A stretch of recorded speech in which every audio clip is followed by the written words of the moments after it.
I definitely think that Ryan Garcia is the most self-destructive athlete that we have going today. And it's a shame too, because this kid has all the potential in the world, or had all the potential in the world to really become like a Mexican superstar, like out here in the US. Phenomenal left hand.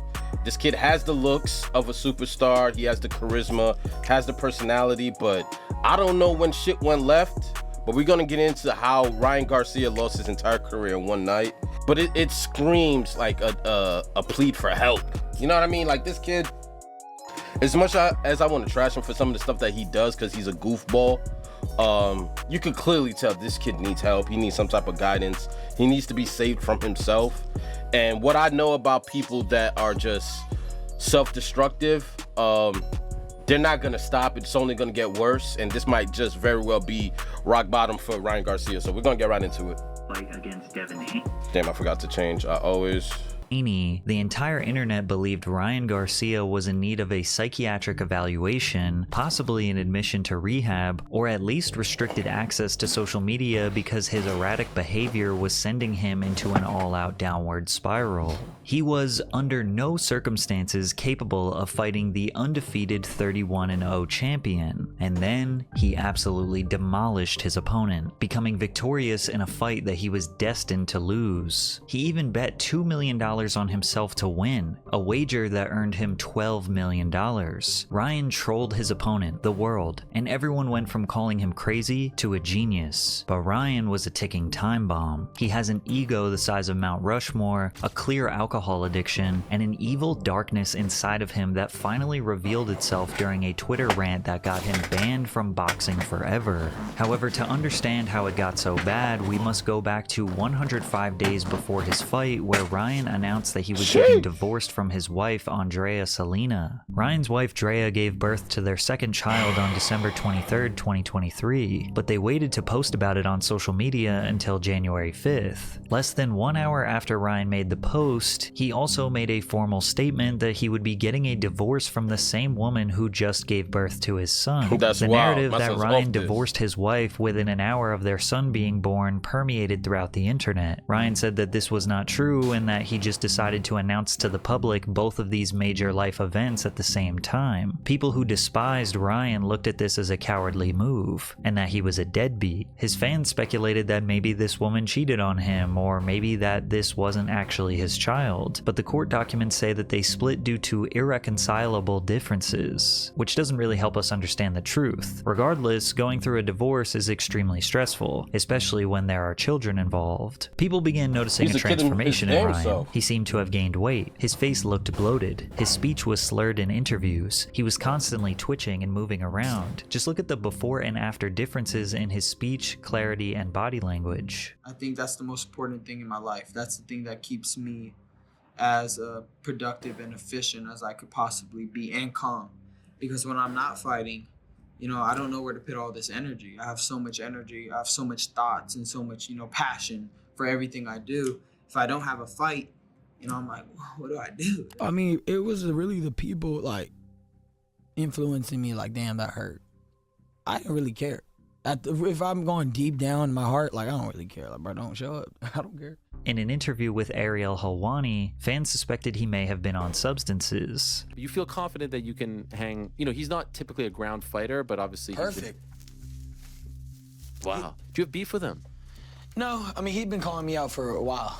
Okay. He called me out first. Ariel trying to have a discussion with a high teenager. Coke, weed, and ego is a hell of a combo for this kid. And at first, this definitely seemed like a stretch. These were probably just some of his haters trying to spread rumors. But less than a week later, his cryptic social media posts raised real concerns. On March 3rd, 2024, a video posted to Ryan's Twitter seemingly reported his death. The caption read, "March 3rd, Sunday, 2024, we slit RG throat and threw him in a basket. Nobody will find him. Video is exactly 666 in time. We told you we were coming." The violent message is followed by a series of randomly pressed letters that closes with the sentence, "Satan is sitting at the top now, 666. The same video was posted on Instagram with the caption, "This is why you don't mess with us at the top," with even more gibberish. Also note that the satanic demon Baphomet is mentioned in the caption. While some people immediately thought he was just trolling to sell the fight, his ex-wife posted a message stating that she was concerned for him. He may seem fine, but he is not. I know in my heart he is being heavily oppressed. This is not a troll. I'm genuinely concerned, and so is all his family members. We are not a part of any of this, and we want him to get better, but this is real. Pray for him. Shit Ryan like tried- this be real too, because it'll be signs like, yo, bro, I wouldn't be surprised if this kid ends up dead.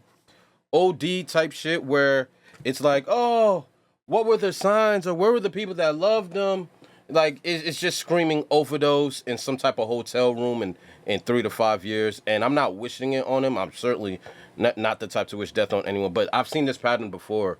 We've all seen this pattern before when it comes to young athletes or child superstars or just people that are incredibly rich and don't have enough people that could say no to them tend to fall in this in these behaviors where you're just lost. You have no guidance, you have no purpose. And although this kid's a talented boxer, can't nobody save him if he doesn't want to be saved. You know what I mean? Like, you gotta want to save your own life, but some people fall so deep within their own addiction that they just disconnect from other people. And sometimes that addiction is their form of peace. You know what I mean? That's the way that they let out their emotions. That's the way that they find inner peace within themselves, by not feeling anything. But the thing is, you show signs. Although you may act like things are together, people that are normal, coherent, and sober will tell that there's a lot going on within you. But he has to want the fucking help. And right now he don't.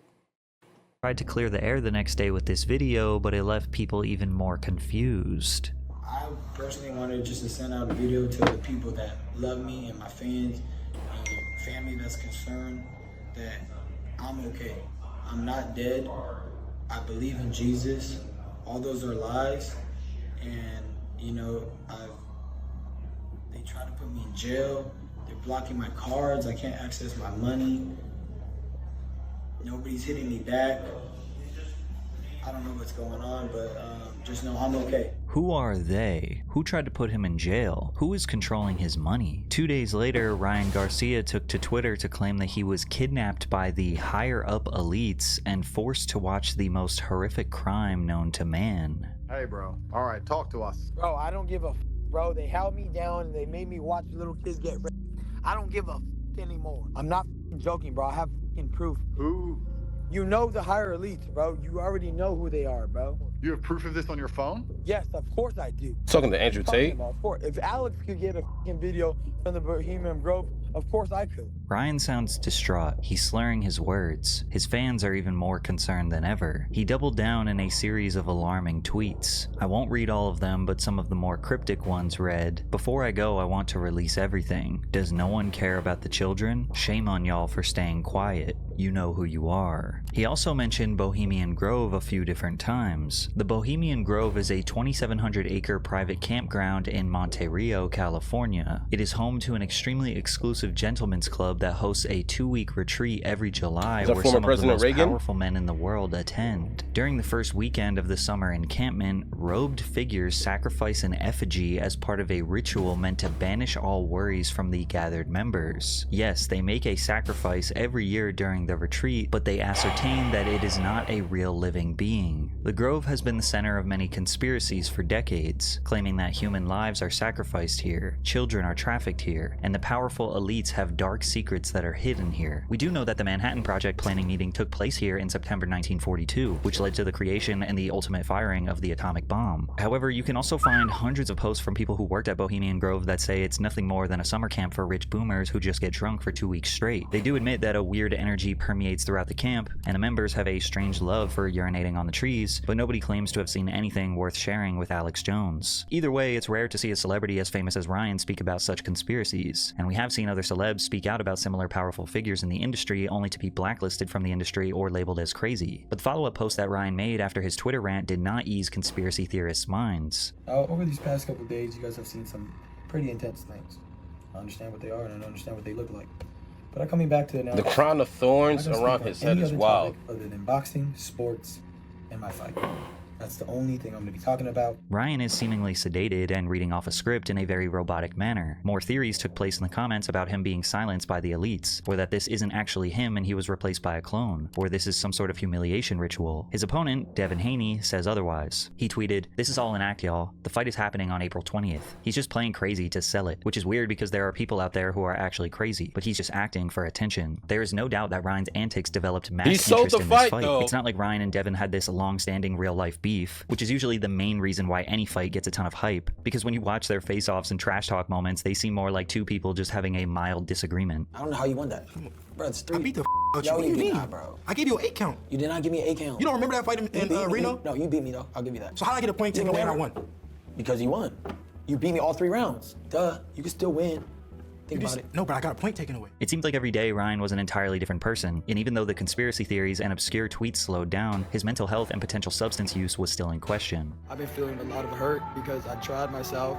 I tried my hardest to share all the love that he gave me, and I tried to help out the kids, and I tried my best, and everybody tried to break me down. Rich, poor, sad, happy, mad, I'm the same motherfucker.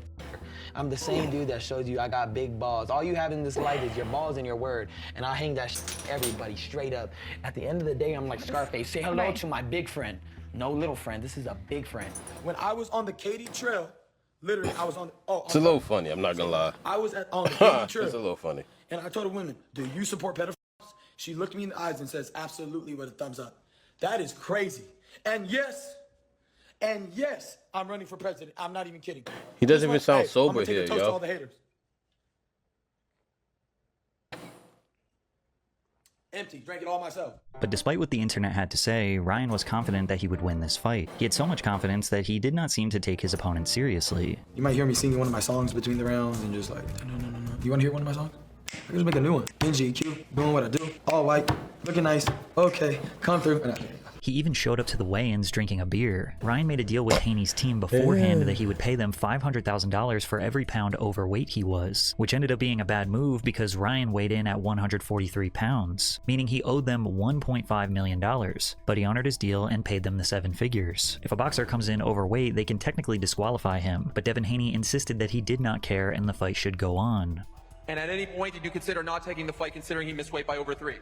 Of course not. It don't matter what weight he came in. I'm a true champion, and I will show it. It was now just a couple of days before the bout, and the boxing world was convinced that Ryan was crashing out, and this would be one of the most devastatingly one-sided fights in history. It's also important to understand that Devin Haney was undefeated, so it seemed like a no-brainer that he would walk away with the W. I mean, that's for sure what the odds makers thought. The odds for Devin Haney to win were overwhelmingly favoring him, somewhere as high as -900, -800, but the average seemed to be around -600, which means that you would have to bet $600 to make 100. The odds for Ryan to win were placed at +550, meaning your bet would be multiplied by 5.5 if Ryan won. And a lot of people lost a lot of money that night, because even though the score indicates Ryan won by split decision, he dominated Haney in the ring, knocking him down 3 times even though it should have been 6, because Haney managed to hang on to Ryan's waist for dear life. Ryan looked as sharp as ever. He was not playing games. He was not dancing around or hugging. Bro. He was there for a brawl, and he came out victorious. I'm telling you, like, the fact that he executed that fight to perfection like this was insane as a heavy underdog.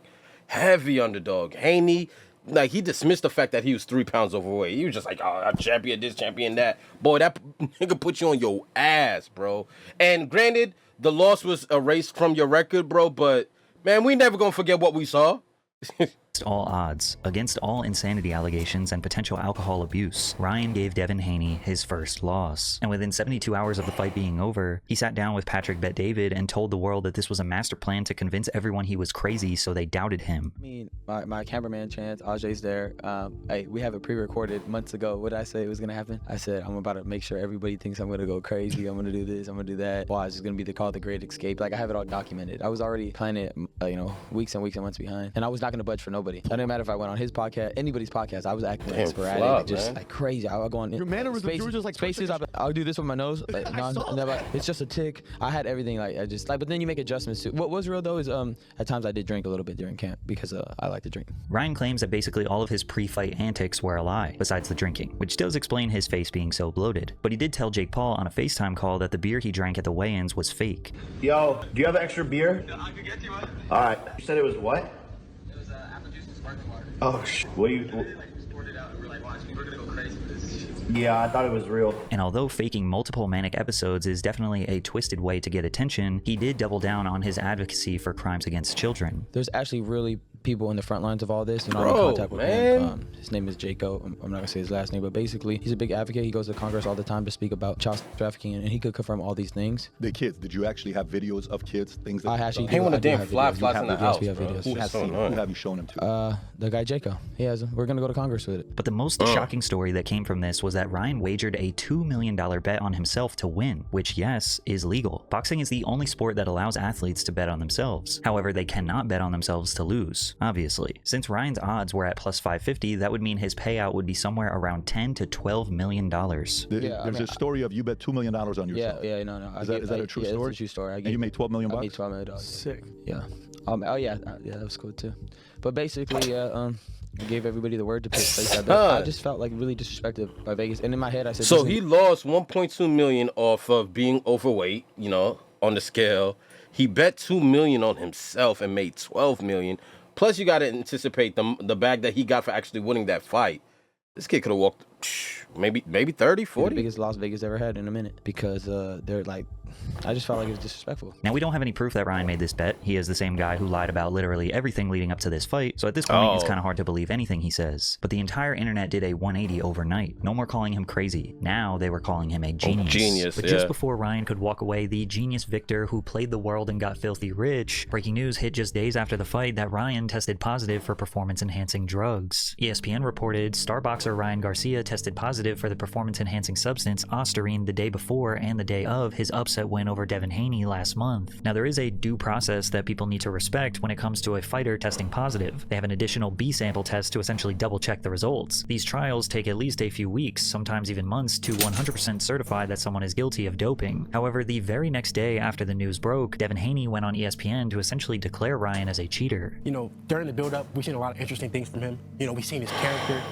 We've seen the guy cheat. We see the type of person that he is. Ryan immediately proclaimed his innocence. These dudes are weirdos, bro. They're trying to take a young Christian man down. I would never, ever take steroids in my life. And we already know that. I don't cheat, bro. This is God-given. I'm a Mexican strongest. What? And when you see what was actually found in his system, you realize there's an extremely low chance that Ryan was intentionally using these PEDs to gain an advantage. Ostarine is a research chemical, not an FDA-approved drug. It is supposed to enhance lean muscle growth and strength. Victor Conte, who is an extremely controversial sports nutrition expert banned from every sport besides boxing, tweeted, "Fake news is being spewed about the New York State Athletic Commission's chart of allowable limits for PEDs. Ostarine has a 0.1 nanograms per milliliter allowable limit, and Ryan Garcia had 6 nanograms per milliliter reported for 419, which is 60 times over the limit. Although 60 times over sounds like an insane stat, we are talking about micrograms, minuscule amounts of the drug. According to Ostarine's clinical trials, 3 milligrams is where the test shows to actually have an impact on performance. In general, what we see when we dig into the literature is that Ostarine at a dose of about 3 milligrams is kind of where you start to get into the territory of increases in power, something that could be chalked up to useful in sport. Anything below that, you're not really getting, especially as a male, highly unlikely to be getting anything worth taking it to begin with if you're an athlete with even a room temperature IQ coach on your side. So it's like hopefully he had the bad this is not the substance, compound but it you wasn't wanna use enough it to with. give him an There's no advantage. sane, not completely idiotic person who would ever suggest using Ostarine as a PED in boxing. Not only did Ryan have a minuscule amount in his system, but when you consider that he tested positive the day before and the day of the fight, that would not be enough time for the drug to actually improve his performance. He would have had to have been taking much larger doses weeks in advance. This puts into question that Ryan may have taken the drug by accident, which could be possible. Perhaps he took a supplement that he thought was 100% legal, but it wasn't. He brought up numerous times that he took ashwagandha, which is an evergreen shrub that contains chemicals that might help calm the brain and reduce stress, which he thought might have something to do with the positive test. However, his main reason as to why he is being falsely accused actually makes a lot of sense. Victor Conte is connected to Snack. Snack is who sponsors Devin Haney. He was known to be a chemist and a biohacker that helped a bunch of base players cheat. He got banned from baseball. Stick with me here for a second because I got to give a little background. Victor Conte is the founder of the Balco Lab, a business that supplied anabolic steroids to professional athletes and Olympians in the 80s and 90s. Conte developed, with the help of a chemist, his own steroid that was undetectable in athlete testing. After 14 years of doping the biggest athletes in the world, including Barry Bonds, Marion Jones, Jason Giambi, Shane Mosley, just to name a few, Conte was tried and found guilty in 2003 for conspiring to distribute performance-enhancing drugs to more than 30 baseball, football, and track and field stars. After serving just 4 months in prison, he proclaims his innocence to this day. So from 84 all the way until 2000, everything that Balco and Snack did was completely legal, completely clean, no athletes ever given any sort of performance-enhancing drug. Victor rode the paper-thin line of what is illegal and what is simply a deep understanding and manipulation of the rules his whole career. I know that the anti-doping rules that are in place are so easy for the athletes to beat. It's like taking candy from a baby. Did I feel that I was doing something different? I just don't want to destroy my fucking athletes, table, man. coaches, This and is trainers annoying, have done man. throughout the entire history of the Olympic sport? The answer is no. I mean, the whole history of the Olympic Games is just full of corruption, cover-up, performance-enhancing drug use. It's not what the world thinks it is. It's a fraud. It's a fraud. Despite Victor's crimes, he got right back into the world of sports nutrition after being released from prison. But this time around, he was claiming to be an anti-doping advocate. He started a new company that is basically the same as Balco called Snack, which is his supplement company that they say has been pioneering the expansion of human potential by utilizing clinical science to drive athletic performance. Snack is a sponsor of Devin Haney, who works one-on-one with Victor Conte. Additionally, Victor has associations with VADA, the Voluntary Anti-Doping Association. VADA is the company that performed the drug test on Ryan. Now, Victor is not the owner nor founder of VADA, and they claim he has no association with the company, but he is very much an outspoken advocate for them. And I became an outspoken anti-doping advocate in 2005, so I refer my fighters to VADA. That's the extent, of my relationship. Did I introduce Margaret Goodman and Flip Homansky that run VADA to people like Dick Pound, who was the founding chairman of WADA, the World Anti-Doping Agency, and others that helped them be able to do the testing at WADA accredited labs? Yes, I made some introductions, but nothing more than that. So is it suspicious that the guy who literally created steroids that don't show up on drug tests works directly with Ryan's opponent and is a huge advocate with ties to the company that is doing the drug test on Ryan? Well, that's up for you to decide. Ryan Garcia has been served a 1-year ban until April 20th, 2025. His victory was removed from him and ruled as a no contest. Therefore, Devin Haney technically retains his undefeated record. Ryan also had to forfeit his prize earnings of $1.2 million. Luckily, he bet on himself, unless the Vegas pit bosses are trying to track him down and get their refund as well. At the end of the day, it is Ryan's responsibility to know exactly what goes into his body. He knows how serious drug testing is in this sport, and if the legal limit for a drug is 0, then anything over that is cheating. End of story. Even if it was an accident or a setup. Having specific drugs in your system on the day of the fight is against the rules and considered cheating. However, I do find it odd that Victor Conte said this. Let's for just a moment talk about Devin Haney, my guy, and how horrible this is for him that he has to deal with this stuff. And until we get a reasonable explanation from Ryan, the burden of proof is on him to prove there was no intent to cheat. Because otherwise, I don't care if somebody snuck into your room and spiked your toothpaste, you're going to be responsible. It seemed very specific that he mentioned someone sneaking drugs into their opponent's toothpaste as a setup. I mean, I didn't even know that was possible, so kind of sounds like someone who is speaking from experience. Now, with Ryan feeling like he was set up, combined with his excessive alcohol consumption, his life began crashing down. His mother was diagnosed with cancer, and he tweeted, "If my mom dies, I'm going with her." 1 week later, he was arrested in Los Angeles for felony vandalism after a Beverly Hills hotel accused him of causing an estimated $15,000 in damage. Then the next week, he went viral again for his drunken antics at a poker game alongside other celebrities like Jimmy Butler, Ninja, and Dan Blazarian. Cheers. Is he gonna chug that whole thing? All right. Only a diamond would be insane.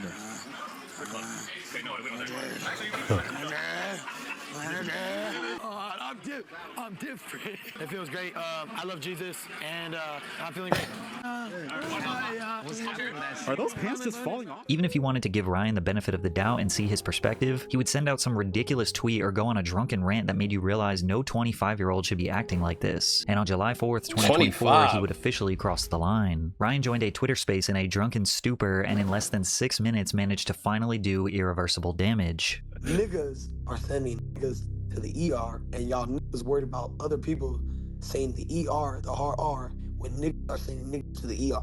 The fact that you're speaking on black crime, which doesn't get speaked about enough, you know what I mean? Because that is a real thing, right? Hey, guess what? I bet y'all hate me. George Floyd. That nigga was a crackhead, bro. He died because he had fentanyl in his system. Hey, let's go breach the for that life. Like, there's like no reason to even comment on that. Just so drunk and so used to just being able to say whatever and get away with it. You finally crossed the line where you're talking about something that you really don't have an opinion on, you shouldn't have an opinion on, and you're going to make it public information that's always going to be used against you. It's just dumb. Okay, now what? Dad, you want to talk about what's going on in the world. You don't even know. I can't believe he said that. You're not really like that, bro. You're a culture vulture. You want to be a Muslim because Muslims support you. You weird, bro. You're like a gay ass fat, bro. Bro, you and Muslims and little kids, bro. All you bro. All you Muslim ass, weird ass. You're gonna regret saying all this when you Guess what? Guess what? I will never be touched because I'm with God. I'm with Jesus. I'm not regretting it. I swear to God, I'm not. I've never been touched in my life. Ryan, do you want to be a representative of Christianity? This Shut is not up, the way you should be God, presenting bro. yourself. Shut You're up. not My Kobe Jordan is in. I hate him. I hate him. Yeah, that.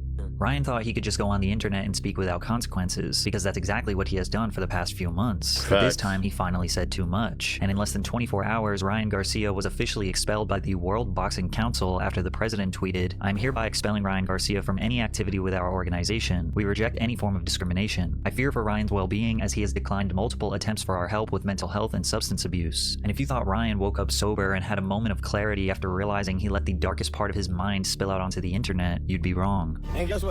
I'm not apologizing for nothing. You ain't gonna catch me apologizing for nothing. Followed by more empty apology tweets like, "I take all responsibility for my words. I'm misunderstood. I just got a lot of trauma. I struggle with substance abuse and it's hard for me with everything going on. I actually love black people, no cap, which is why I'm actually sad I offended all my black family and friends. Also to the Muslim community and all my homies that are Muslims, my bad." Nobody thought these apologies were sincere. The damage had been done. His own family was forced to make a statement denouncing everything he said. Ryan has been open about his ongoing struggle with mental health over the years, and as a family we are committed to ensuring and encouraging that he receives the necessary help to navigate this very challenging time. His father is now even pleading for him to go to rehab. I would love for him to get some type of therapy when it comes to his drinking. But as long as Ryan has access to social media, he will continue to make posts that just dig a deeper hole for himself and reveal his true intentions. If he does not change his behavior, he will have thrown away his entire life's work and may never step into the ring again.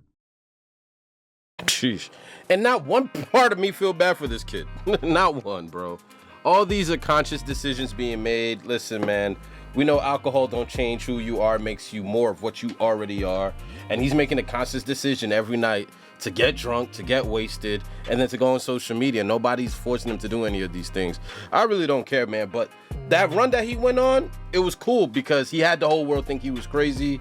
And now it just kind of feels like this dude straight up lost his damn mind. But like I said, if he doesn't get the help that he needs, we know how this story ends. Probably doesn't see 30. I don't make the rules, bro. I've just seen this play out a million times. So this was how Ryan Garcia lost his entire career in one night. We'll see, though. I don't think it's the end of him just yet, but this is a great video, bro. Great video. I'm gonna holler at you guys next video. Hit the like and subscribe button for more content. I appreciate every last view, man. Your boy's consistent. I'm out.